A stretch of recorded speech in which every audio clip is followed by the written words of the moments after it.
Baik, good morning all of my students. Good morning. How are you today?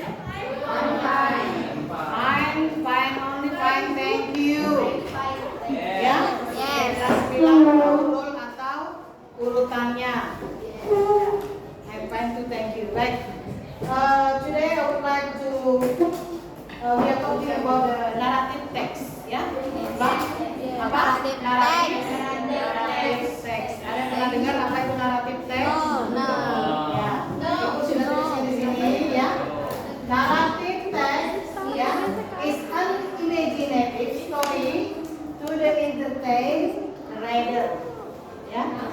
Reader itu pembaca ya, jangan reader ya. Berbeda dengan reader, ya. Dalam bahasa Indonesia ini adalah cerita yang merupakan cerita hayalan yang dibikin oleh personal atau dibikin oleh sekelompok masyarakat tertentu dengan maksud dan tujuan untuk menghibur atau for entertainment, ya.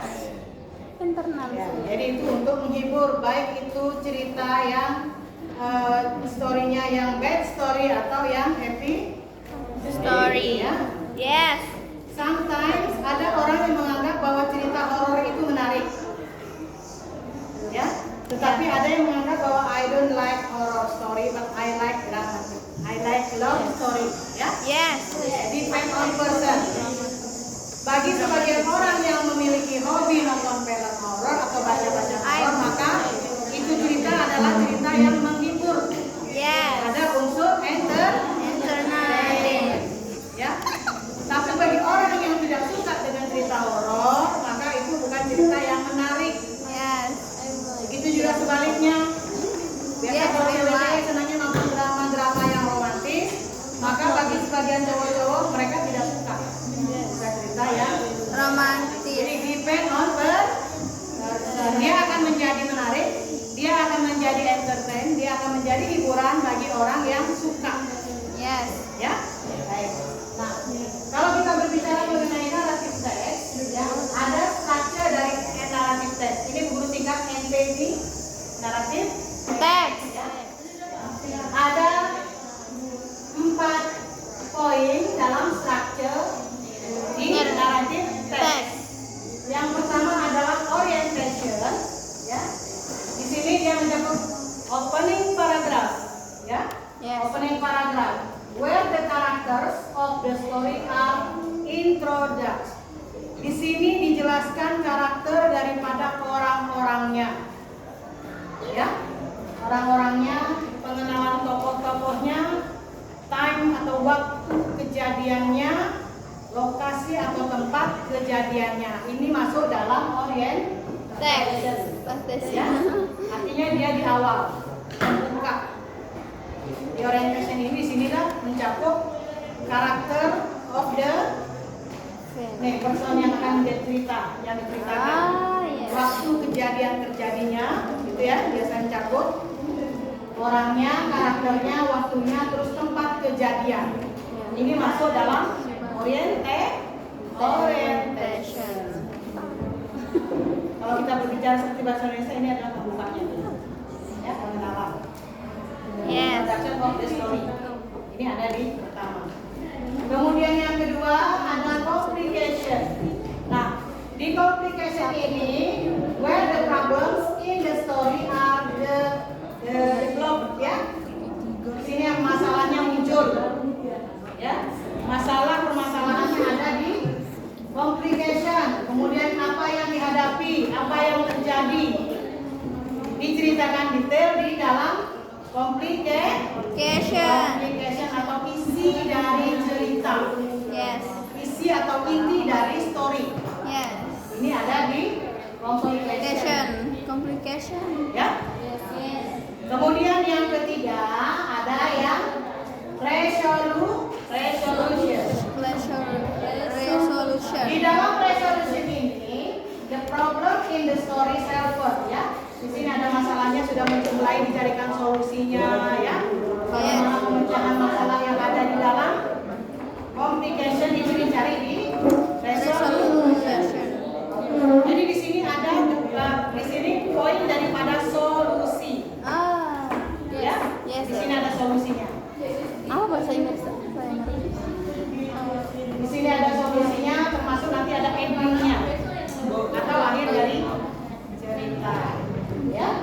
Ini ada di resolusi. Di sini juga biasanya ada harapan-harapan, apa yang menjadi keinginan pembaca. Sebenarnya ada 3, 4 ini optional, ya. Yang keempat ini optional. Ya.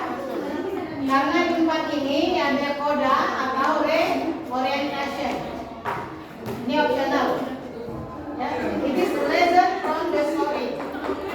Atau apa ini? Ya, setelah conclusion ada pelajaran, ada hikmah yang didapat from the story. Orang membuat cerita pasti punya maksud. Maksud itu yang diharapkan setelah reader, ya after the reader finish the reading the story, they can get the koda atau orientation. Di optional ini dia mendapatkan pelajaran atau hikmah dari cerita, baik itu bad story or ya atau happy story. Jadi diharapkan dengan cerita itu pembaca bisa mendapatkan hikmah, pembaca bisa memberikan solusi yang bisa dia implementasikan ke dalam kehidupannya sendiri. Nah, sekarang coba apa kira-kira yang contoh-contoh yang di sini? Contoh-contoh yang termasuk dalam naratif teks. Tadi Bu Guru bilang naratif teks itu adalah sebuah kisah, sebuah cerita hayalan yang dibikin oleh personal atau dibikin oleh sekelompok masyarakat. Ya, jadi itu kan bisa jadi cerita itu merupakan cerita fiksi atau fiktif, hanya sebuah cerita, tapi memiliki makna tujuan yang bisa kita pakai menghibur. Ya, contohnya Cinderella. Ya, ketika kalian masih kecil, senangnya nonton Cinderella, senang baca Cinderella. Yes, I like Cinderella. Sang Kurian. Apa lagi di Indonesia? Apa lagi?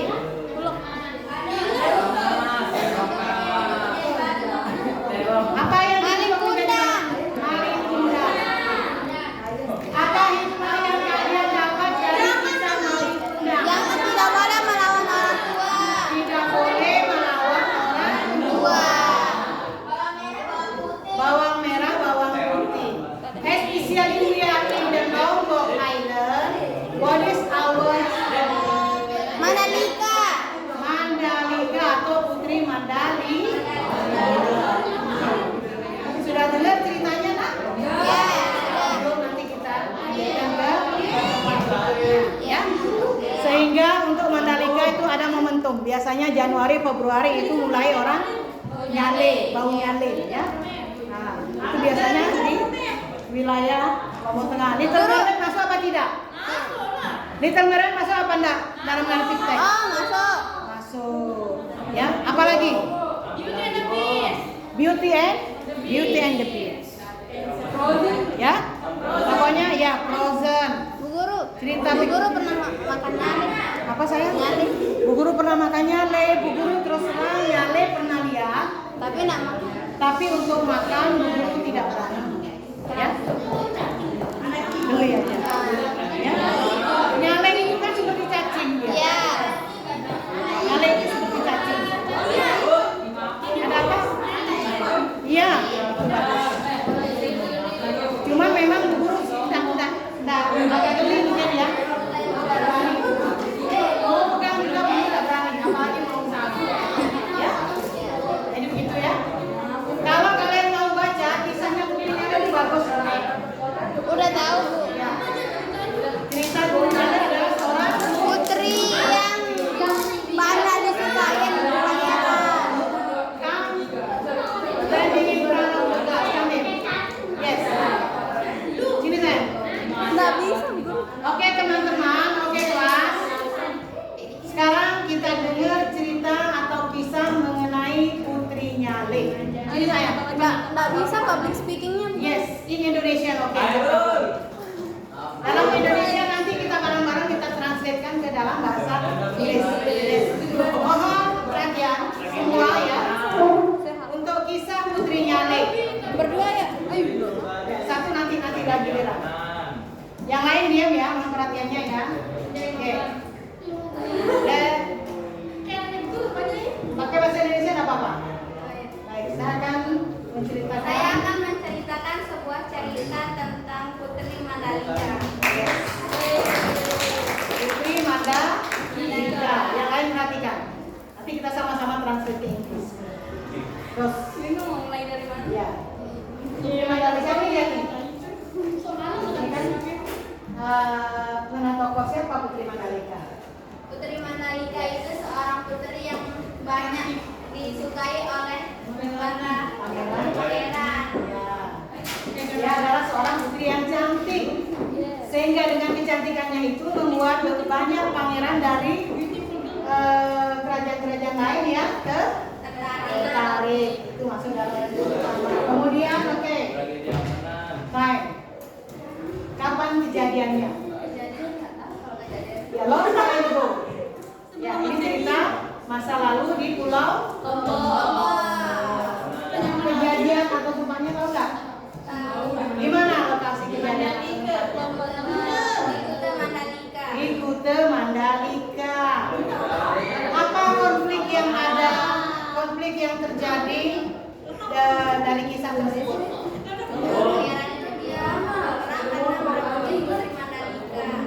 Pangeran-pangerannya mau berperang untuk memperebutkan seorang putri, yaitu Putri Mandalika. Nah, itu adalah konfliknya, ya. Seperti yang sudah Ibu jelaskan tadi. Oke, kemudian endingnya atau resolutionnya. Yang Putri Mandalika memutuskan untuk melompatkan dirinya ke dalam lautan. Yes, resolutionnya itu adalah Putri Mandalika karena dia tidak bisa memilih ya. Maka dia memutuskan untuk melompat ke lautan sendiri, ya. Setelah itu di tempat putri yang terjun dan melompat ke dalam laut tadi muncul nyale. Can you describe it? Nyale itu seperti apa sih bentuknya? Seperti cacing. What is the color of the nyale? Warnanya apa? Ada warna hijau, kayak biru, warna-warni dah. Warna nyale itu adalah sejenis cacing yang memiliki warna-warna yang cantik, ya. Dan sebagian orang bisa memakan atau mengkonsumsi dari nyale tersebut, ya. Jadi kesimpulannya itu ya, Nak ya. Baik, tepuk tangan. Thank you very much. I love you. Nah, tadi setelah Ibu menjelaskan, temanku sudah mendeskripsikan the story of the Pulau Lombok, ya, Lombok Island. Itu sudah include di orientationnya ada tadi. Kemudian ada complicationnya, ada konflik yang ada di dalam story-nya, and the resolution atau conclusion-nya. Sudah ya? Baik. Sampai di sini ada yang mau ditanyakan, Kak? Tidak ada? Paham? Tapi nanti kalau ada yang mau ditanya, silakan tanya sama Ibu, ya, sayang ya. Baik, untuk itu kita lanjut kepada latihan. Paham ya untuk naratif teksnya ya? Paham. Bagus kalau gitu. Thank you. Kita lanjut ke latihan, sayang.